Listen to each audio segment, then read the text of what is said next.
سلام كبرات تخاتل تليلو تي في خميس أنيحكم تمليسنا مزيناكم علنا نايلوم مدباتنا اب تግራይ ዘሎ ኹነታት ኮይኑ ሻዕብያ ዝተሐወሰው ግፋታት ከምኡን ሓፈሻው ምንቅስቃሳትን ወፍርታትን ናይ ኩናት ምድላዋት ኩናት ደብረጽዮን ውን ሰሚዕኹም ይኹም ንሕና በጀት ተኸልኪልና ሰልድሲና ኢልና ናቆዘምና ንነብረሉ ይብሉን ናቆዘምና ንነብረሉ ምኽንያት ይብልናን እኹል ኣለና ይኹሉ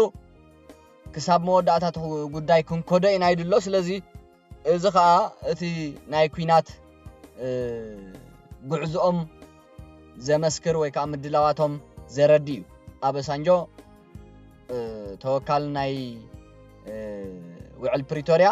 ወይ ከዓ ልኡኽ ናይ ሕብረት ኣፍሪቃን ሕብራት ሃገራትን ስቆይሊ ኮነን ትግራያት እዩ كل مدلاتهم وفرتاتهم ناي كوينات سلازترعين سلازتصنعن እዚ ትኸድዎ ዘለኹም መንገድ ግደፉ በቀዳማይ ገሊጽየ ግደፉ ህዝብ ትግራይ ውን ጽቡቕ አይኮነን ንዓኹም ውን አየድሕነኩምን እንተጀሚርኩም እዮም ተባሂሎም አቋርጹ ተባሂሎም ናብቲ ፕሪቶሪያ ዝፈጠሮ ግዚያው መምሕዳር ትግራይ ናብቲ ባዕልኹም መፈንቀለ መንግስት ጌርኩም ዘምጻኹሞ ታደሰ ወረደ ናብኡ ተመለሱ እዮም ተባሂሎም ኢሎም ዓለም كإلاتات سلزخونا دو قلملا قله كان بانان مقاله زبزب تبلالا قلملا نابل حزبهم نمدنقار بتو مخلابات واحد غيرهم زاربو قديفكا اتي وانا ملئختي ناي اوباسانجو ازي نيرو سو بدحرو بقى تግራይ ሃገር ክንከውና ተኾይናት ክንጅምረይና ኢትዮጵያ ጸላኢትና ሻዕብያ በቃ ራይዎ ኢትዮጵያ ንተጋሩሲ ኢትዮጵያን ጸላኢቶም ሻዕብያን ፈታዊኦም ወአቱም ሰባት አይሕስ ከመም ዝሐስቦን ህዝብ ትግራይ ዞም ጨቆንት መራሕቲ አነ ይገርመኒ ማለት ስለዚ እዚታት ዝምልከትን ተዘሎ ኹነታት ክንገልጾ ኢና ከም ዝበልኩኹም ማእሰርቲ ምግፋፍ ምጭዋይ ምዕፋን መሊ ኣብ ትግራይ ዝቀጸለ ግፋ መናእሰይ ወረዳ ላዕላይ ቆራሮ ተርኢና ቀዳም ዕለት 6 ሰነ 2018 ዓመተ ምህረት ኣብ ከተማ ሰለኽለኻ ዕዳጋ ንምግባር ዝወረደ መንእሰይ ንምግፋፍ ገፈፍታ ሓይልታት በርባዕተ አንፈት በአፍ ጋሕጋሕ በዓቀብ ሰርዐ በዓደ ዛብኦን በዓዲ ግሸት ደባይ ሒዞም ብምጽናሕ ሰለስተ ተሰሓብቲ መኻይን መልኦም እዮም ገፊፎም ወሲዶም ዘሎ ነቶም ዝተገፈፉ መናእሰይ ናብ ቤት ጽሕፈት ተወረዳ ሓድሽ ዓዲ በመውሳድ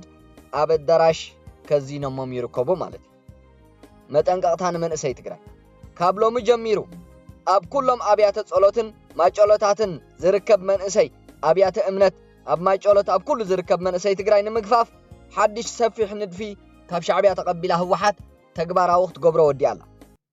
እዚ ናይ ግፋ መደብ ንምፍጻም ዝተዳለወ ሓይሊ ናይ ህወሓት ንምንቅስቃሱን ምሕባእን ህዝብ ኸይነቀሓሉ ብምስጢር ይሰርሓሎ ማለት ነቲ ክሳብ ሕጂ ብጉሉጽ ብፓትሮል ዝካየድ ዝነበረ ግፋ ሕጂ ህዝብ ኸይነቀሓሎም ተባሂሉ ናብ ሚኒባሳት ዶልፊንን ቀይሮም ኣለው እቲ መግፈፍ ማለት እዚ ድማ ስልቶም ብምስጢር ንምፍጻም ህዝብ ኸይፈልጦም ዝተገብረ ናይ ስልት ለውጥ ናይ ህወሓት ማለት ኩሉ መንእሰይ ትግራይ ነዚ ተንኮል እዚ ብምርዳእ ካብዞም ቦታታት እዚኣቶም ክርሕቕን ብቅጽበት ርእሱን ምክልኻል ናብ በረኻታትን ውሑስ በዓትታትን ክበታተን ኣለዎ ምኽንያቱ ህወሓት ወሲና ትእዛዝና ሻዕብያ ተቀቢላ ኣብ ኤርትራ ሻዕብያ ኣብ ልዕሊ መንእሰይ ኤርትራ ዝገብሮ ክትገብር ኩሉ ዓይነት ምኽርን ሓበሬታን ተዋሂብዋ እዩ ስለዚ ኣብ ኤርትራ ንሪኦን ኣብ ኤርትራ ኣብ ልዕሊ መንእሰይ ኤርትራ ዝግበር ዝነበረን እንህለ ኣብ ዝሓደ ዓመት እዚ ኣብ ውሽጢ ትግራይ ሙሉእ ብሙሉእ ተተግቢሩ ማለት እዩ بحافشة ኣብ ትግራይ ብፍላይ ወረዳ ኣምባሰነይቲ ማእሰርትን ምግፋፍን መናእሰይን ውን ይቅጽላሉ ትማል ዕለት 6 ሰነ 2018 ዓመተ ምህረት ኣብ ወረዳ ኣምባሰነይቲ ዕሸል መንደር ዕኒኒ ሰፊሕ ናይ መናእሰይ ግፋን ተኻይድሎ ማለት እቲ ግፋ መኮነን ብዝበሃል ሓላፊ ቤት ጽሕፈት ምልሻ ምስ 10 ኸራቢት ዝብሃሉ ጨካናት ናይ ህወሓት ኣገልገልቲ ዋና መተሓባባሪ ጸጥታ እቲ ጣብያ ፍስሓ በሪሁ ዝብሃልን ምድብተኛታት ፖሊስ ጣብያን በመዃኒው ተፈጺሙ ዘሎ ብርክት ዝበሉ ናብ ዕዳጋ ዝወረዱ መናእሰይ ብምግፋፍ ኣብ ቀጽሪ መሰልጠና ሓረስቶት ኣሲሮሞም ከም ዝርከቡ ተፈሊጡሎ ማለት ኣብ ከተማ ምኾኑውን ምንቅስቃስ ኣመራርሓ ፋኖ ጽዑቕ ኣሎ ካብ ኩለን 14 ወረዳታት ዞባ ደቡብ ካብ ሕድሕድ ወረዳ 5 ኣመራርሓ ብጠቕላላ 7 ኣመራርሓ መናእሰይ ንምግፋፍ ዝዓለመ ውጥን ንምትግባር ካብ ትማሊ ጀሚሮም ኣብ ከተማ ምኾኑ ተኣኪቦም ይርከቡ ብተወሳኺ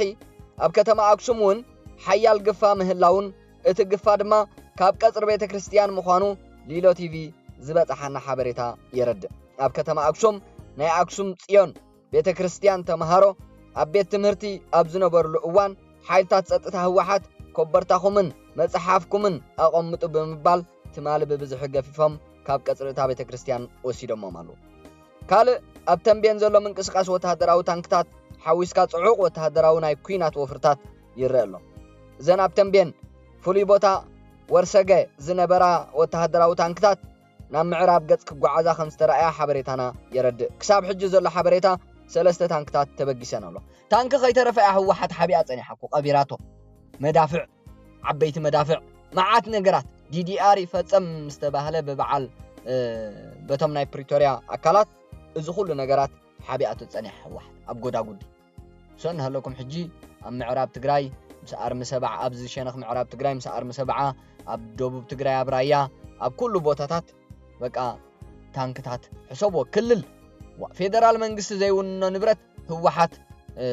ክትውንኖ ኣይፍቀድን ኣብ ኩለን ክልላት ታዝነውሐት ብረት ሜይቢ ደሽካያ እንተኾነት እምበር ካብኡን ላዕሊ ከዓጥቕ ሰራዊቱ ከዓጥቕ ክልል ኣይፍቀድን ህወሓት ግን እንህለ ኣብ ኩናት ስለትነብር ንጽባሕ ይኾነኒ ምክንያቱ ኩናት ክጅምር ምዃና ስለትፈልጥ ነበረት ንጽባሕ ይኾነኒ ብምባል ዓቢጣቱ ጸኒሓ ይገርመኩም ማለት እዘን ኣብ ተንቤን ፍሉይ ቦታ ወርሰገ ዝነበራ ወተሃደራዊ ታንክታት ናብ ምዕራብ ገጽ ክጓዓዛ ከም ዝተረኣያ ሓበሬታና እዩ ዘረድእ ክሳብ ሕጂ ዘሎ ሓበሬታ 3 ታንክታት ተበጊሰን ኣለዋ ሓፈሻዊ እዋናዊ ኩነታት ኣርማ 17 ምንቅስቃስ ሓይልታት ህወሓትን ዝምልከቱን ቀዳማይ ናይ ምድላው ትእዛዝን ምንቅስቃስን ሓይልታት ህወሓት ንኹሎም ኣባላት ተኣርሚ ተዳለው ዝብል መምርሒ ወሪድሎ ብመሰረት ዝተረኸበ ሓበሬታ ፈለማ ክትንቀሳቀስ ተባሂላ ዘላ ኮር ናይ ኮር ክልተያ ከም ኣርሚ ግን ሙሉእ ብሙሉእ ተኣርሚ ኣብ ምድላውዮም ዝርከቡ ክሳብ ሕጂ ካብ ቦታኡ ዝተንቀሳቀሰ ሓይሊ የለን ጉዕዞኦም ብእግሪ ክኸውን ከሎ ኣካይዶኦም ዝምልከት ክልተ መማረጽታት መንገድታት ተዋሂቦም ኣሉ እቲ ቀዳማይ መማረጺ ብዓዲ ጸጸር ጌርካ ባድመ ኸይኣተኻ ንኢድ ጸጋም ብምጥዋይ 48 ዝበሃል ክፍለ ሰራዊት 48 ዝበሃል ናይ ሻዕብያ መካናይዝ ክቕበሎም ማለት እቲ ካልኣይ መማረጺ ድማ ካብ ባድመ 16 ኪሎ ሜትር ብእግሪ ድሕሪ ምጓዓዝ ኣብኡ መኪና ናይ ሻዕብያ ክሳፈሩ ማለት እዚ ኩሉ ናበይ ዝምንቅስቃስ ዝወፍርታት እዚ ናይ ህወሓት ወተሃደራት ናብ ኤርትራ ቡጌርካ ኣብ ሳዋኽ ስልጠን ዝግብኦ ኣብ ሳዋኽ ስልጠን እዩ ዝሰልጠና ከዓ ናብ ኣርሚ 7 ማለት ናብ ሱዳን ክሽየጡ ካልኣይ ኩነታት ምጥፋእ ኣባላት ወተሃደራት ህወሓት ዝምልከቱን ካብ ትማሊ ለይቲ ሓዊሱ ዝጠፍኡ ተጋደልቲ ህወሓት ቁጽሪ ካብ ኣርማ 11-18 ተጋደልቲ ካብ ኣርማ 17 ተጋደልቲ ጠቕላላ 25 ተጋደልቲ እግሮም ናብ ዝመረሖም ነቲ ወፍር ናይ ኩናትን ኣካይዳ ናይ ህወሓትን መሸጣ ናይ ወተሃደራት ናይ ህወሓትን ብምቋም ጠፊኦም ኣሉ ካብዚኦም ሓደ ተጋዳላይ ሒዝዎ ዝነበረ 3 ብሬንን ባዕሉን ሓዊሱ ናብ ግንባር 3 ሓራ መሬት ትግራይ ኣትዮም ኣሉ ማለት ሳልሳይ ናይ ኣርማ 17 ስታፍን ኣሃታትን ዝርከብሉ ቦታታት ዝምልከቱን ናይ ኣርማ 17 ስታፍን ኣሃታትን ኣብ ዝሕጂ እዋን ሰፊሮምሉ ዝርከቡ ከባቢታት ማይሓንሰ ደደቢት ዓዲ መሐመዳይ ጸሊም ኢላ ወይ ከዓ ጸሊሞይ ዝበሃል ቦታ ዓዲ ጸጸር ዓዲ ክልተ ክሳብ ወሰን ጫፍ ተከዘ ዘሎ መስመሪ ኣርሚ 42 ኮር 2 ናብ ደደቢት ገጽ ብእግሮም ክጓዓዙ ከለዉ ከም ዝተረኣዩን ይግለጽ እዩ ኣብዛና ተገፊፎም ዝስልጥኑ ዘለዉ ሓደሽቲ ተዓለምቲ ዕለት 10 ተቐልጢፎም ክምረቑ ናብ ኣርምታት 11-17 ከምኡውን ናብ 35 ናብ ኣርሚ 35 መስርዕ ክመልኡ ተነጊርዎም ኣሉ ስለዚ ህወሓትን ሰራዊታን ኣብ ትግራይ ዘሎ ጽዑቕ ግፋን ምድላዋት ኩናትን ነዚ ዝመስል ኮይኑ ካልእ ፍሉይ ዜና ድማ ካብ ኤርትራ ፈትሊኹ ዝወፀ ወይ ከዓ ብምስጢር ዝወፀ ሓበሬታ ከም ዘረድኦ ኣብ ኤርትራ ፍሉይ ወተሃደራዊ ታዕሊም መሰልጠኒ ዝወሃበሉ ናይ ሻዕብያ ሳዋ ዝበሃል ኣብዚ መንእሰይ ኤርትራ ናብ ቁራዕ ዝቕየረሉ ወይ ከዓ ናይ ጉዱድ ዕስክርና ዝበሃል መንእሰይ ኤርትራ ዝጎድመሉ ማለት እዩ ሙሉእ ብሙሉእ ከምዚ ሕጂ ትሪእዎ ዘለኹም ኣብ ዲያስፖራ መንእሰይ ኤርትራ ኣብዛ ሳዋ ትበሃል ቁራዕ ናይ ሻዕብያ ኣብኣ ዝደንዘዘ እዩ ማለት እዩ በቃ መጻኢኡ ጸልሚቱ ኣብዛ ሳዋ ናብዛ ሳዋ ዝተባህለት ናብ ሳዋ ዝተባህለ ቦታ ካብ መላእ ትግራይ መናእሰይ ብግዴታ ከምቲ ናይ ኣብ ኤርትራ ዝግበር ብቐጥታ ብምትሕባር ኣዛዚ ሰራዊት ሻዕብያ ዝኾነ ጀነራል ኢዮብ ፍስሐ ሓሊባይ ዋና ኣዛዚ ሓይልታት ጸጥታ ህወሓት ዝኾነ ጀነራል ታደሰ ወረደን ወዲ ወረደ ማለት እዩ ምስ መሓውሩ ብምርድዳእ እናተገፈፉ ንኽስልጥኑ ጉጅለ ሻዕብያ ምስ ብጉጅለ ደብረጽዮን ዝምራሕ ህወሓት ድሕሪ ብዙሕ ግዜ ምርኻብ ትማሊ ናይ መወዳእታ ኣብ ሙሉእ ምርድዳእ ከም ዝበፅሑ ተፈሊጡሎ ማለት ዝርዝር ንኽተሎ ኣንፈት ብዝብል እዞም ኣንጻር ህዝብታት ኤርትራን ትግራይን ዝኾኑ ጉጅለታት ካብ ዘቐመጥዎ ድማ ኣብ ትግራይ ብዙሕ ኣለሲ ትኹነታት ይገርም እቱም ሰባት ኣብ ትግራይ ብዙሕ ብሰራዊትነት ዝሰልጠነ ሓይሊ ስለ ዘሎ እዮም ወተሃደራዊ ዓቕሚ ዘለዎ ወተሃደር ዝኾነ ኣብቲ ናይ ትማሊ ኹይናት እውን ተሳቲፉ ብህይወት ዝተረፈ ብሓፂሩሲ እኹል ዓቕሚ መንእሰይ ስለ ዘሎ ይብሉ እዚ ካብ ሰራዊት ተመሊሱ ኣብ ገገዝኡ ተመሊሱ ኮፍ ኢሉ ዘሎ መንእሰይ ቀዳማይ ዙር ናብ ሳዋ ከኣቱ ናይዚኦም ዝግፈፉ ተጋሩ መናእሰይ ዝርዝር መረዳእታ ድማ ካብ ሕድሕድ ወረዳታት ሓርበኛታት ቤት ጽሕፈት ንውሰድ ኢሎም ኣሉ ከም ካልኣይ ዙር ሸቶና ዝበልዎ ድማ መንእሰይ ብዝረኸብካዮ ከምቲ ናይ ኤርትራ ኣብ ኤርትራ ዝግበር ኣብ ዝረኸብካዮ ቦታ ኣጋጣሚታትን እናተጠቐምካ ብብዝሒ መንእሰይ ምግፋፍ ከምቲ መጀመርያ ዝገለጽናዮ ኣውቶቡሳት ፀፅዒንካ ተዳልየን ጸኒሐን ኣብ ከባቢ ኣብያተ እምነት ኣብ ከባቢ ባራት ኣብ ከባቢ መንእሰያት ዝሓልፍሉ ዝተባህለ ኣብ ዝኾነ ኣብ ዕዳጋ ኣብ መናሃርያ ኣብ ዝተፈላለየ ቦታታት ካብ ጫፍ ናብ ጫፍ ከተማታት ኣብ መእተው ከተማታት ኣብ ገጠራት ኣብ ዝታት ቦታታት ሃንደበት እንዳገበርካ ኣውቶቡስ ፀፅዒንካ ብብዝሒ መንእሰይ ምግፋፍ ማለት ካልእ ኢትዮጵያ ብዙሕ ሓይሊ ሰብ ስለ ዘለዋ ነዚ ዝማጣጠን ሓይሊ ሰብ ግድን ካብ ትግራይ ምድላው ከድልዩ ክብሉ ወሲኖም ኣለው ማለት መንእሰይ ራዮ መንእሰይ ትግራይ ኣስተውዕል ሻዕብያን ህወሓትን ተራዳዲኦምሉ ዘለው ሻዕብያ ኣጽዋራት ክኸውን ህወሓት ሰራዊት ከተቀርብ መንእሰይ ትግራይ ከተቀርብ ማለት ታይም ዝብሉ ዘለው ኢትዮጵያ ብዙሕ ሓይሊ ሰብ ስለ ዘለዋ ነዚ ዝማጣጠን ሓይሊ ሰብ ግድን ካብ ትግራይ ምድላው ከድልዩ ክብሉ ወሲኖም ኣለው ብወገን ትግራይ ናይቲ ውግእ እግረኛ ዝሽፍን ክኸውን ከሎ ብወገን ኤርትራ ብወገን ሻዕብያ ድማ መካናይዝድ ዝምልከት ብቑዑን እኹልን ስለ ዘለና ብዘይ ስክፍታ ክንሽፍነ ኢና ኢሎም ከም ዝተሰማምዑ እዩ ሓበሬታና ዘረድእ ይገርም ካልእ ትግራይ ካልእ ኩናት ናይ ምሽካም ዓቕሚ የብላን ናይቲ ጉጅለ ሕገወጥ ምንቅስቃስ ክውገዝ ይግባእ ክብል እውን ፕሮፌሰር ክንደያ ገብረ ህይወት ገሊጹሎ ናይ ስምረት ፓርቲ ኣባል መሪሕነት እቲ ናይ ቀደም ናይ ህወሓት ጽንፈኛ ሓይሊ ጉጅለ ኣብ ልዕሊ ግዝያዊ ምምሕዳር ክልል ትግራይ ዕልዋ መንግስቲ ብምፍጻም ብዘይ ኩናትን ዕግርግርን ክነብር ከም ዘይኽእል ብተግባር ከም ዘርአየ ሓላፊ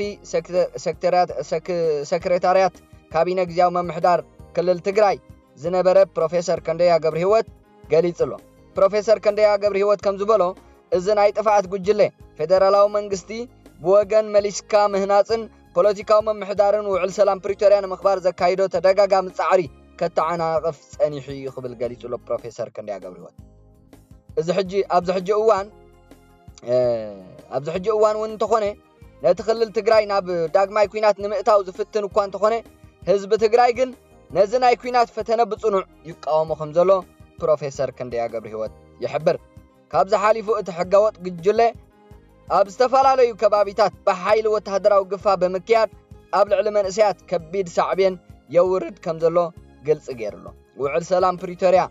ኣብ ክልል ትግራይ ዝበጽሐ ዕንወት ንምጽጋን መሊስካ ምህናጽ ንምቅልጣፍን ኣብ ዕርቂ ዝተሰረተ ሃዋህው ንምፍጣርን ዝተረኸበ ታሪኻዊ ዕድል ምዃኑ ፕሮፌሰር ክንደያ ይገልጽ ወይ የዘኻኽር ፌደራላዊ መንግስቲ ነዚ ናይ ሰላም ውዕል ንምሕላው ዘርአየ ልዑል ዓቕሊ ዝነኣድ ምዃኑ ብምጥቃስ ክልል ትግራይ ቅድሚ ዓመታት ብዝነበረ ኩናት ካብ ዝበፅሓ ማሕበራውን ቁጠባውን ድኽነት ገና ከይተገላገለት ካልእ ሓድሽ ግጭት ናይ ምስካም ዓቕሚ ከም ዘይብላ ኣረዲኡሎ ፕሮፌሰር ክንደያ ገብረ ህይወት እቲ ሓላፊ ወሲኹ ከም ዝሓበሮ ናይ ውሽጢ ዓዲ ባንዳታትን ናይ ወፃኢ ባዕዳውያን ፀረ ሰላም ሓይልታትን ሰላም ኢትዮጵያ ንምፍራስ ጽምዶ ብዝብል ጥምረት ናይ ክሕደት ምንቅስቃስ ይገብሩ ከም ዘለውን ኣዘኻኺሩ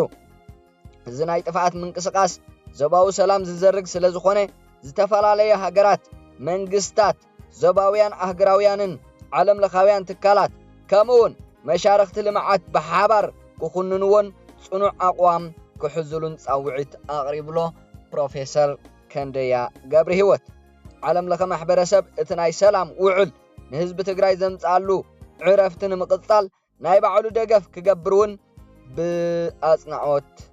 ይሕብር ኣብ መወዳእታ ናይ ኢትዮጵያ ናይ መጻኢ ዕድል ኣብ ሰላም ዝተሰረተ ምዃኑ ዝገለጸ ፕሮፌሰር ክንደያ ገብረ ህይወት ኣብ ክልል ትግራይ ዘለዉ ዘይተፈትሑ ፖለቲከኛታት ምምሕዳራውን ጉዳያት ብዘተ ብሕገ መንግስታውን ዲሞክራሲያውን መንገዲ እምበር ብወተሃደራዊ ኣካይዳ ክፍትሑ ከም ዘይኽእሉ ኣተሓሳሲቡ ብሰንኪ ዝሓለፈ ኩናት ዝተፈጥሩ ጉድኣታት ሙሉእ ብምሉእ ክፍትሑ ዘለዎም ብመሊስካ ምህናጽ ብልምዓትን ብሃገራዊ ዕርቅን ጥራይ ክኸውን ከም ዝግባእውን ፕሮፌሰር ክንደያ ገብረ ህይወት ይገልጽ ማለት ሶ ናይ ትግራይ ኩነታት እዚ ይመስል ኣብ ትግራይ ማለሲ ትሪእዎ ኣለኹም ኢኹም እኮ ትግፋ መጀመርያ እንታይ ንብል ነርና ምሻዕብያ ጽግዕ ንህዝቢ ትግራይ ናብ ገደል ዘእትዩ ንብል ነርና ድሓር ምምሕዛው መጽዩ ምሻዕብያ ምምሕዛው ትግራይ ሰብ ኣልቦ ንምግባር እዩ ንብል ነርና ድሓር ጽምዶ መጽዩ ጽምዶ ንህዝቢ ትግራይ በቃ ታይና ሞኽንብል ጽምዶሲ ናይ መወዳእታ ንህዝቢ ትግራይ ወይ ክነብር ወይ ጥዒ ገይሩ ክጠፍእ ስለዚ ሓዲ ኣኽተርያ ማለት ሕጂ ጽምዶ ውጽኢታሲ ህዝቢ ትግራይ ወይ ክነብር እዩ ወይ ክጠፍእ ማለት ምሻዕብያ ጸሚድካ መቸም ህዝቢ ኤርትራ ንህዝቢ ኤርትራ ዘየንበረ ጉጅለስ ንህዝቢ ትግራይ ከምብሮ ሻዕብያ እኮ ጸላእ ህዝቢ ትግራይን ህዝቢ ኤርትራን ሻዕብያ እኮ መሬት ትግራይን መሬት ኤርትራን ናብ ኢትዮጵያ ናብ አዲስ አበባ ክወስድ ዝጽዕር ዘይ ኤርትራዊ ሓይሊ ናልባሽ ሻዕብያ ሕጂ ብፍላይ ካት መሪሕነት ካብ ትግራይ ስለ ዝውለድ መሪሕነት ናይ ሻዕብያ መብዛሕትኡ ካብ ትግራይ ዝውለድ ይበዝሕ ስለዚ ኢሳያስ ብኡ ይልክዕዎ ኢሳያስ ትግራዋይ ኣይኮነ ኢሳያስ ኢትዮጵያዊ ጎንደሬ ኢትዮጵያኒዝም ኢሳያስ ኢትዮጵያኒዝም እምበር ትግራዋይ ኣይኮነ ኣብ ኤርትራ ኣይኮነ ብሓፈሻት ኤርትራ ዘለውን ህዝቢ ኤርትራውን ህዝቢ ትግርኛ እንዲ ህዝቢ ትግራዋይ እንዲዩ ስለዚ ኢሳያስ ኣብ ኤርትራ ይብሉ ኣብ ኢትዮጵያ ዘላ ትግራይ ይብሉ ኢሳያስ ካብታ ትምክሕቲ ዝፍልፍለላ ምንጭ ናይ ትምክሕቲ ዝኾነት ጎንደር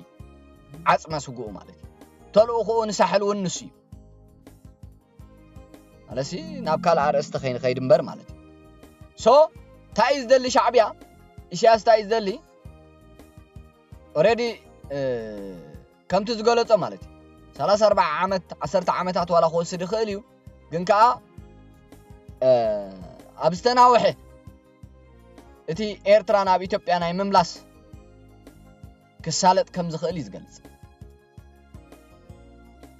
ክሳለጥ ከም ዝኽእል ይገልጾ ማለት እዩ ስለዚ እዚኣ ክገብር ተኾይኑ እንተጋሪኡ ከጥፍ ዘሎ ንህዝቢ ኤርትራ ጥፊኡ እዩ ንህዝቢ ኤርትራ እንድሕር ዳ ጥፊኡ እቲ መንገዲ ክሰልጦ ስለ ዘይክእል ኣብ ትግራይ ዘሎ ኤሊታት ኣብ ትግራይ ዘሎ ፖለቲከኛታት ኣብ ትግራይ ዘሎ ዝነበሩ ጀነራላት ኣብ ትግራይ ዘሎ ተጋሩ በላሕቲ ኤርትራ ናብ አዲስ አበባ ክትምለስ ኣይፈቅዱሉን እዮም أي فقدولن كبلكم كل خص أي طعمني سلازي إيرتران دحردا كل عينة ألبو جيروا مهورية بالله تمارامارية بالله إليتي بالله بحافش هزبون زي بالله دحردا أب إيرترا كو هزبي يلا تمالي قلت أنيري أب إيرترا زلو طوارن كبارن زي بولي طوارن كبارن زي بولي أب إيرترا زلو حبرت سب ريساتات كاب بيت ناب مقابر ريساتات كاب بيت ناب بيت صلوت ناب بيت كريستيان فتحات كغبر لهم زلعل اكل يله دفو خاب حكمنا كاب كتماتات ناب حكم اب حكمنا نيرمس كاو ناب موت اغاطيمو ناب عدوم ناب زيتات قلمله ما عاد شغري مكينا انت زي ترخيب بقلطف سلازي خم تقدم قلم زخونه نغير يله سلازي حبرت السب إيرترا بشنك شعبيا قس بقس شعبيا نحبرت السب إيرترا طوارن قبارن آلبو جيروي اب تግራይ كازيا قس بقس يغبرالو شعبيا صقعيلو تمحازيو صمده فطيرلو كوينات كفطريو تشاو سدت ريو لكم يخم منسي تግራይ ب3 عمت نيشت جميرن اديس ابا نيشت جميرن يمن نيشت جميرن جيبوتي نيشت جميرن اب بعفارنا اب قيح بحرنا اب يمن اب غوبታት يمن مليئو اب اديس ابابا مليئو اب مدره بداسين سهارا ناي ليبيا مليئو بقى إيرتراو زخونه يخونه له تግራዋይ شعبيا زي يزدل زي يسرحو زي يخسرح صنيحو يتغبرالو حجاب تግራይ دارغا سب البونا منسي البونا نخونه يخيدال زخوينات زيا شعبيان هو حتن بزحسبوان بزدليوان دحر تولعه زدحن اكل الله يلكم تحسبوا زله يمسلكم زهلي يمسلكم نو ايهل ስለዚህ አንጻር ኩናት ተላዓል መንእሰይ ንኽትነብር ተቃለስ መንእሰይ ትግራይ ካብ ማእኸል ህወሓት ዝቋፀሮ መላእ ትግራይ ነብስኻ ግልል ኣብላ ኣብ ህወሓት ዝቋፀሮ ኣነ ደሓኔ መንም ኣይረኽበንኒ ሕማም ኣለኒ እግረይ ስንክልትያ እግረይ ጉድእትያ ኢደይ ጉድእትያ ዓይነ አይረን ገለመለ ዝብሃል ነገር የለን ንሻዕብያ ምሻዕብያ ዝፀመደን ከም ዝብሃል ኣይሰርሕን ስለዚ መንእሰያት ተጋሩ ነብስኹም ኣድሕኑ ዛ ነብስኹም ሲ ኣድሕኑዋ ነብስኹም ተድሕኑዋ መንእሰያት ተጋሩ ኸኣ ካብ ህወሓት ትቋፀሮ ቦታ ምእላይ ጥራይ ወተሃደር ተኾይንካ ኸኣ ኩሉ ግዜ ንገልጾ ኢና ምስ ዕጥቅኻ ውፃእ እሞ ኪድና ብሓራ መሬት ትግራይ ተደሊኻ ትቃለስ ተደሊኻ ኣፅዋራትካ ነቶም መቃልስትኻ ዝነበሩ ብጾትካ ዝነበሩ ትማሊ ኣረኪብካ ናብ ደስ ዝበለካ ትኸይድ ብጾትካ ዘይኮንስ ብጾት ዝናይ ሻዕብያን ናይ ህወሓትን ቃሊ ናይ ክሕደት ናይ ጥልመት ብጻይ ማለት ኣብ ሻዕብያን ኣብ ህወሓትን ጠላም ማለት እዩ ስለዚ ሶር ብጾትኩም ዝበልኩኹም ማለት በቃ ገና ካብቲ ናይ ሻዕብያ ተግባራትን ትቃላትን ኩሉ ነገራት ናይ ሻዕብያ ኣይገደፈናን ኣይወጻልናን በቃ ኣይወጽን ዘኣራዊት ኩሉ ነገራትና ተቋጻጺሩ ስለዚ ብጻይ ማለት ንሕና ዝረኣናዮ ኣብ ሻዕብያ ኣብ ህወሓት ንሪኦ ብጻይ ኢሎም ዝጻውዑ ናይ ጥልመት ቃል ብጻይ ከምቲ ዝተጠቐሙሉ ቃል በቃ ምሳኻ ኩሉ ነገር ዝገብር ነበረ እዩ ስለዚ እንድሕር ዳኣ ተሰውዩ እንድሕር ዳኣ ኣካሉ ጎዲሉ ስለዚ ማሕሉኡን በቃ ኩሉ ነገር ኣይትጠልምን ኢኻ ስለዚ እዮም ግን ጠላማት ስለዝኾኑ ብጾቶም ጠሊሞም ደቁ ብጾቶም ኣደዳ ማእሰርቲ ኣደዳ ባርነት ኣደዳ ድራር ዓሳ ናይ ምድረ በዳ ናይ ስደት በቃ ናይ ጥልመት ንብጾቶም ጠሊሞምሲ ኤርትራ ሰብ ኣልቦ ገይረማ ጠዋርን ቀባርን በቃ ኣልቦ ገይረማ እዚ ህወሓት ካሱ ያትገብር ዘለ ስለዚ ዝቃል እዚ እዚ ብጻይ ዝበሃል ናይ ሻዕብያን ናይ ህወሓትን ብጻይ ዝበሃልሲ ናይ ጥልመት ቃል ናይ ጥልመት መፀውዒ ናይ ጠላማት መፀውዒ ሰብኹም የዝሪዮ ስለዚ ኣብ ትሕቲ ህወሓት ዘለኹም ወተሃደራት ናብዞም ትማል ምሳኹም ዝነበሩ ኣሕዋትኩም ኩሉ ነገር ዝኸፈሉ ናብኦም ከድኩም ዕጥቁኹም ኣረኪብኩም ተደሊኹም ምስኦም ኮይንኩም ትቃለሱ ተደሊኹም ናብ ደስ ዝበለኩም ከተማታት ኢትዮጵያ ኸድኩም ነብስኹም ኣድሕኑ ሎማ ኣብ ትግራይ ትማልኮ እዚ ኩሉ ወነን ሕራነን ሒዝካ ዝኸፈልካያ ኣካለ መጉዳእትን መስዋዕትን ዝተኸፍለ ምምዝባልን ዘጋጠመ ምምዝባልን ህወሓት ያ መንጉዳት ልኩ ህወሓት ያ ሰው በቃ ድሒናት ልኩ ንድሕነት ህወሓት ነይሩት ናይቲ ማለት ኩሉ ነገር ኣብ ትግራይ ዘጋጠመ ስለዚ ሎሙ ከዓ ክትመሃር ኣለካ ክትቅየር ኣለካ ትማል ኳስ ዘይረባሕ ካሉስ ሎሙ ደኣሞ ስለዚ እዚ እቲ ኣብ ትግራይ ዘሎ ክቡራት ተኸታተልቲ ቲቪ ዘሎ ምዕባሌታት እናተኸታተልና ኣብ ግዜኡ ክነቅርበልኩም ኢና ሰላም ንህዝቢ ኤርትራ ንህዝቢ ትግራይ ንህዝቢ ኢትዮጵያ ንመላእ ከባቢና ንህዝቢ ዓለም ብሓፈሻ ሰላም እናበልኩ ስለ ክሳብ መወዳእታ መደበይ ምሳይ ስለ ፀናሕኩም ኣመስጊነ ደሓንኩኑ